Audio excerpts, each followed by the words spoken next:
Mendoan, menyatu dalam doa dan renungan dari Katedral Kristus Raja Purwokerto, Sabtu 8 Januari 2022, bersama saya Romo Octavianus Heri Setiawan. Saudara-saudari yang terkasih, salam sehat dan berkah dalam. Marilah kita siapkan hati kita untuk mendengarkan sabda Tuhan yang diambil dari Injil Yohanes bab 3 ayat 22 sampai 30. Mari kita siapkan hati kita. Dalam nama Bapa dan Putera dan Roh Kudus, amin. Tuhan bersamamu dan bersama rohmu. Inilah Injil suci menurut Yohanes. Dimuliakanlah Tuhan. Sesudah itu, Yesus pergi dengan murid-muridnya ke tanah Yudea, dan ia diam di sana bersama-sama mereka dan membaptis. Akan tetapi Yohanes pun membaptis juga di Anion dekat Salim, sebab di situ banyak air, dan orang-orang datang ke situ untuk dibaptis, sebab pada waktu itu Yohanes belum dimasukkan ke dalam penjara. Maka timbullah perselisihan di antara murid-murid Yohanes dengan seorang Yahudi tentang penyucian. Lalu mereka datang kepada Yohanes dan berkata kepadanya, "Rabi, orang yang bersama dengan engkau di seberang sungai Yordan, dan yang tentang dia engkau telah memberi kesaksian, dia membaptis juga, dan semua orang pergi kepadanya." Jawab Yohanes, "Tidak ada seorang pun yang dapat mengambil sesuatu bagi dirinya kalau tidak dikaruniakan kepadanya dari surga. Kamu sendiri dapat memberi kesaksian bahwa aku telah berkata, aku bukan Mesias, tetapi aku diutus untuk mendahuluinya. Yang empunya mempelai perempuan ialah mempelai laki-laki, tetapi sahabat mempelai laki-laki yang berdiri dekat dia dan yang mendengarkannya sangat bersukacita mendengar suara mempelai laki-laki itu. Itulah sukacitaku, dan sekarang sukacitaku itu penuh. Ia harus semakin besar, tetapi aku harus semakin kecil." Demikianlah sabda Tuhan. Terpujilah Kristus. Saudara-saudari yang terkasih, bacaan Injil yang baru kita dengarkan memperlihatkan bagaimana munculnya perselisihan antara murid-murid Yohanes Pembaptis dengan seorang Yahudi tentang penyucian. Para murid Yohanes juga menjadi iri hati karena Yesus yang dibaptis oleh Yohanes justru menarik banyak orang yang besar jumlahnya.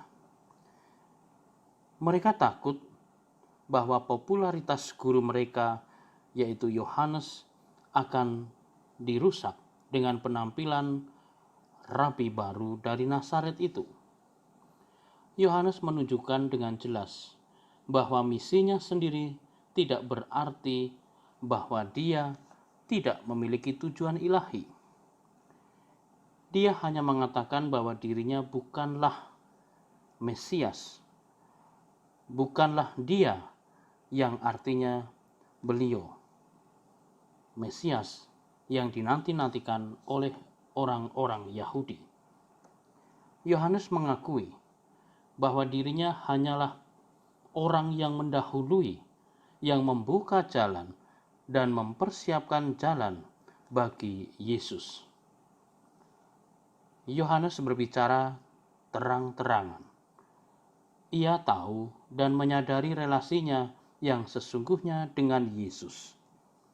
Yohanes menyukai hal itu, menerima tugasnya dengan gembira, seperti yang ia sampaikan dalam Injil di atas. Aku bukan Mesias, tetapi aku diutus untuk mendahuluinya. Ia harus makin besar, tetapi aku harus makin kecil. Ungkapan dan nasihat Yohanes memang sangat luar biasa. Makna ungkapan tersebut ialah kita harus mengenal secara mendalam siapakah Yesus. Yesus adalah Tuhan dan Sang Juru Selamat kita. Mengenal Yesus berarti adalah suatu kehidupan spiritual, kehidupan iman.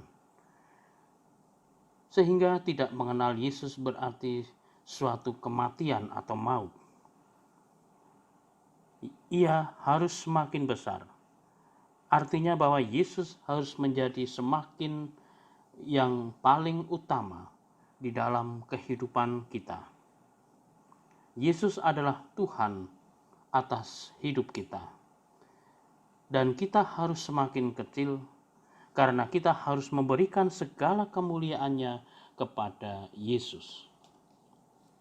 Seperti yang halnya Yohanes, kita pun harus mengetahui tempat kita dalam relasi kita dengan Tuhan. Kita harus bisa empan papan, harus menyadari posisi kita. Kita dapat memberi kesaksian dengan penuh kuasa seperti yang dilakukan oleh Yohanes. Tetapi kita harus menarik perhatian orang-orang dan membawanya kepada Tuhan, bukan kepada diri kita sendiri. Maka yang menjadi bahan permenungan kita, sudahkah kita memantapkan hati, pikiran, dan iman kita untuk selalu mau bersaksi tentang Yesus seperti apa yang telah dilakukan oleh Yohanes. Marilah berdoa. Ya Tuhan, kami bersyukur kepadamu karena Engkau senantiasa mengasihi kami. Ajarilah kami untuk berani menjadi saksi-saksi Kristus dalam kehidupan kami. Dimuliakanlah Engkau kini dan sepanjang masa. Amin. Tuhan bersamamu dan bersama rohmu. Kita sekalian senantiasa diberkati oleh Allah yang Maha Kuasa, Bapa dan Putera dan Roh Kudus. Amin. Selamat beraktivitas, Tuhan memberkati. Salam mendoan.